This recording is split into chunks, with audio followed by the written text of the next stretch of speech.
We are talking about Meghan's staggering hypocrisy in that CBS interview, where she talks about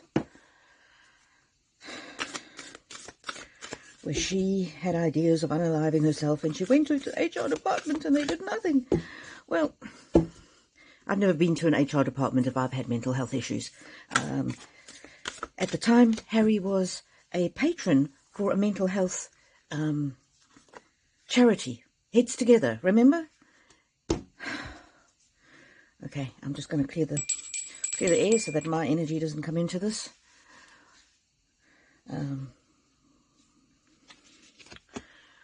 Why is Meghan bringing up this issue now? Forget who you are. Conditioning falls away. Memories no longer defines you. So she wants us to forget that she was one of the most privileged women in the world. She wants us to forget that she has ghosted her family, ghosted her father, ghosted most of her friends. And she wants us to believe that even though she was so rich and so privileged and in the bosom of the royal family, that there was no way for her to get help. Before that supposed incident happened where she was having these thoughts of self-unaliving, Harry had been on national TV, international TV, saying that his brother William had helped him get mental health help. So Harry had a therapist at that time, and she was saying, nobody could help me. Why couldn't she help herself? Well, she had access to the internet. She could Google the national anthem, but she couldn't Google a local therapist. And the reason that I'm strident about this is that I have a very dear friend who met his end in that way. So I have some personal knowledge and experience of how dreadful and terrible this is. This card, just reading the enemy. Oh dear, that's a Freudian slip.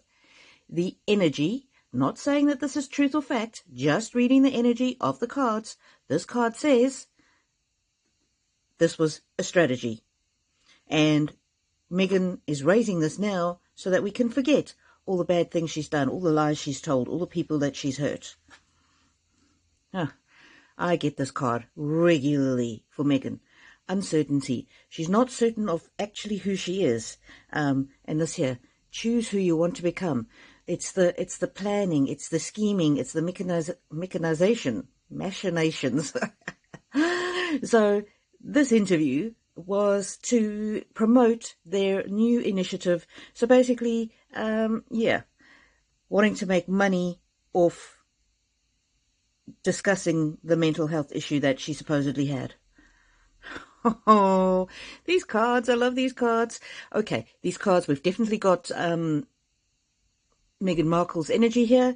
These cards are saying that she's failed at other things. She's failed at the American Riviera orchard where she was supposed to provide actual products to sell.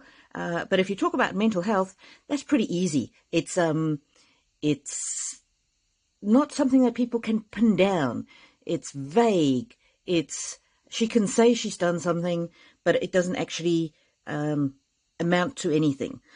So basically, people can't work out whether or not you've done something tangible. You can just talk about it. You don't actually have to produce the goods. Choices. Feeling blocked, restrained. Choices. Okay, she was feeling blocked and restrained in the royal family because she couldn't do things her way, and so she chose to leave. And now she's really sad because she doesn't have that star pulling power that she had when she was in the bosom of the royal family. And so her past choices have come back to haunt her basically. But she's playing the victim narrative. She's doing the woe is me narrative. She's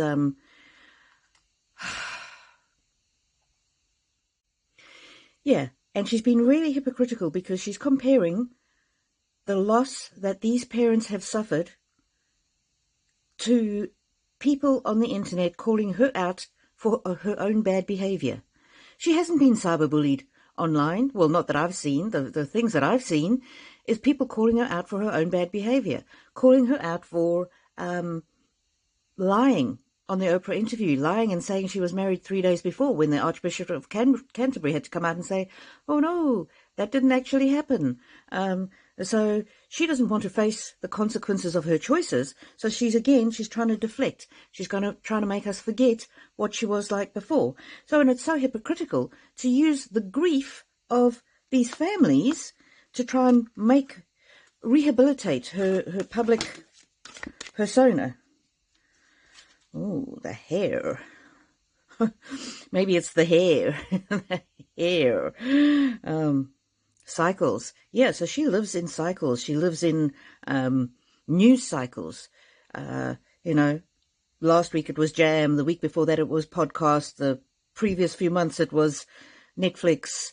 It was 40 by 40. It was, so she's just living in these news cycles, and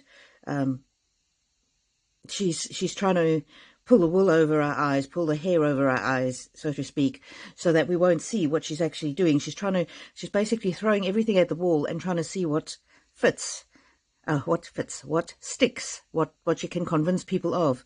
And the underlying energy here is this lynx, and this is you see the lady trapped in a bubble. She really thinks that she can hypnotize people into believing what she says is true. If I just say that I was under that influence, then people will believe me. And so this is her. This is her trying to hypnotize the world, just like she hypnotized Harry. I mean, she convinced Harry of so many different things, like she never Googled him before she met him. She had posters of Prince William on her wall. She did a blog post in the TIG about William and Catherine's marriage and the fairy tale wedding. Don't tell me she didn't know anything about the royal family. And so she's got Harry under her spell, but she doesn't understand why she can't have the rest of the world under her spell. And she thinks that by using the issue of mental health, she can get people to believe anything she says, because you're not supposed to criticize somebody who says they have mental health issues. And she's right. A lot of people won't like it if you criticize someone who says they have mental health issues. But she's talking about something that happened years and years and years ago. She's not claiming to be in that place anymore. So why is she bringing it up now? Yeah, it's the disconnect.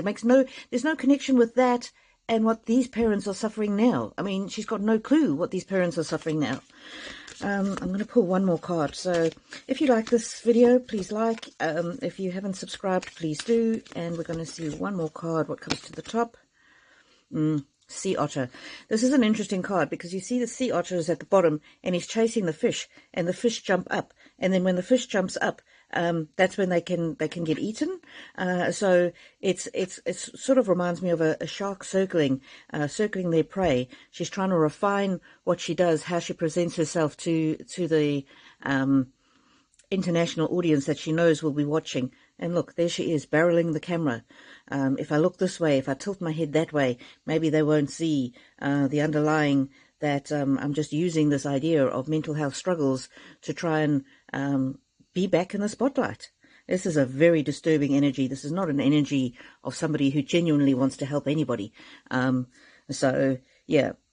And the hypocrisy also is that if she had stayed in the royal family, she could have helped millions of people. She could have raised the profile of so many existing charities that already do assist with mental health for kids online. All right, sending you love and blessings.